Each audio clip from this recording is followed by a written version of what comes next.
And welcome back. Tonight we're having a debate about this whole primary process and what, if anything, we do different the next time around. I want to bring in our next guest. I'm joined by Democratic strategist Bernard Whitman, who thinks a national primary is the answer. And, you know, Bernard, we just had Dan selling me, I guess, on Reform Light here with a regional primary. You're doing the full Monty.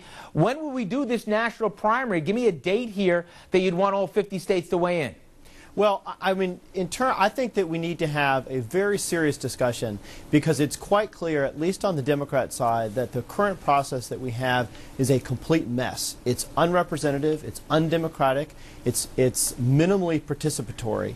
And I think one person, one vote is the ideal that our democratic republic was founded on and we've moved towards. We've moved away from, indirect election of senators a long time ago. And the national primary is something that is not new. This has been debated for almost 100 years. And I think it's time in the aftermath of this presidential election, as we go into 2009, 2010, we ought to take a serious look at reforming the system to allow for everybody to participate. All right, now wave a wand here. We're sitting here, you and I, in May having this conversation. We still got 6 more states that are going to vote.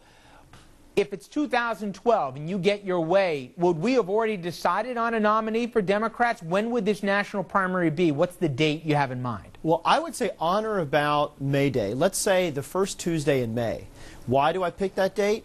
That gives us 6 months for a national campaign, and quite frankly, the more people I talk to, the more Americans would like to see us have our elections like the Europeans do, where we only have a few months to decide. But I don't think I want to go quite that tight. I think we should have a 6-month period over the summer and fall where people all across America can really look at the 2 nominees from the major parties and an independent, if he or she chooses to get in, and vet that person against the other or the other people, and come to a decision in November. Let me play devil's advocate with you, though. Bernard, can I make the argument, hey, listen, for all those people who say we want other candidates in this process, you have to have deep pockets times 10 to be able to play this for 6 months. If you're a Biden or a Dodd, at least you had a shot that you made some noise in New Hampshire or Iowa. Right now, to go 6 months with all the fatigue, forget that for a minute, from the voter, how does anybody but somebody who can raise huge amounts of money even have a fighting chance to play this kind of game? Well, let me be clear. I think that we should have the process selection for the 2 major parties by May 1st. I think that the campaign for that nomination should begin approximately 6 months early, about a year from Election Day. So we'll have 6 months from November to May where the candidates battle it out for who ultimately gets selected for each party. Now, I happen to agree that the states ought to do something to allow for proper vetting in each state and by region. So I would think give that choice up to the states and allow each state to decide how they want to do that. I would be in favor of perhaps a series of beauty contests where there's straw polls held, informal selection processes that don't actually contribute to any, quote, delegates. I think we have to get rid of the delegates. I think we have to bring the vote directly to the people. But, Bernard, Americans, we like our soap operas and we like different, episodes of it. And the one thing that these different races have done is you have the narrative. It's gone up and down. Somebody will have a huge Super Tuesday, they'll split some big states, or somebody will pull off a surprise. If voters are exhausted, and they are right now, if they have to wait 6 months and they're just hearing debates or speeches, don't you think it's going to turn off the electorate? I mean, the one thing is the national, they got to endure that maybe for 60 days or so, 90 days max, but you're not going to have 6 months of it, and it's a primary. Don't you think the public's going to say, no way, I'm not going to go for that? Well, look, I think that the public is weary of the process that we've had, so I think we've got to try something new.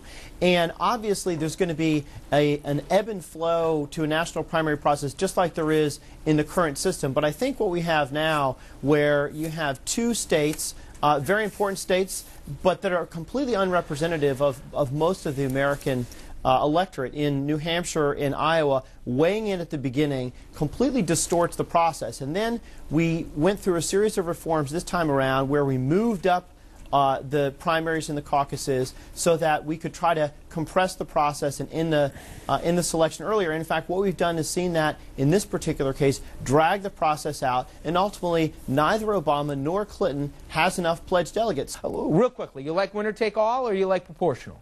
Well, the truth of the matter is, in this case, the winner take all system helps bring the process to a conclusion earlier. Some might say that it's less democratic. That's how our electoral college works. That's how the general election works. So let's say Reid, Pelosi,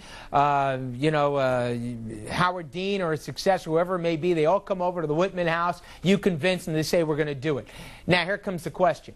Do you want to get rid of superdelegates? Because I'll give you a scenario. Let's say you have your national primary, they vote in May, they pick a candidate, and then all of a sudden we got the right scandal in July or something, and it's even worse than some people thought. Or wouldn't you still like at the convention to have the opportunity to give your party the best chance to win and not be saddled with a candidate that doesn't have a huge scandal hanging over his or her head that makes him unelectable come November? I'd like the party convention to be a pro forma selection, which it is now, but since we're not going to have delegates, since everybody's going to know who the nominee is, the convention is going to be an opportunity to unveil that candidate to the nation and the world at large, and to rally the troops and to get people excited. So you don't want to have a chance to undo the vote at a general convention, which was the basic premise why they set this thing up in the first place, not to have an unelectable candidate come the fall, especially under this national primary system. If you learn something by the time of that vote compared to the convention, wouldn't you like to have a second shot to give the best chance to win? Get rid of the superdelegates. Right. It's a ridiculous system. I think the minute it was put into place, people realized it was flawed, and it really suggests just how unrepresentative the selection process can be. All right, Bernard, thank you very much. And now I want to bring you folks at home into this conversation. How would you change the primary process? I heard a lot of different ideas here. Get rid of this staggered calendar that goes on forever, it seems. Have a regional, maybe even like you just heard Bernard say, a national primary. How about superdelegates? You want to keep them as a safety valve or get rid of them altogether? Proportional votes, winner take all. What's your idea on how to fix what I think everybody would agree is a flawed process? We're going to have your reaction a lot more coming up right after this break.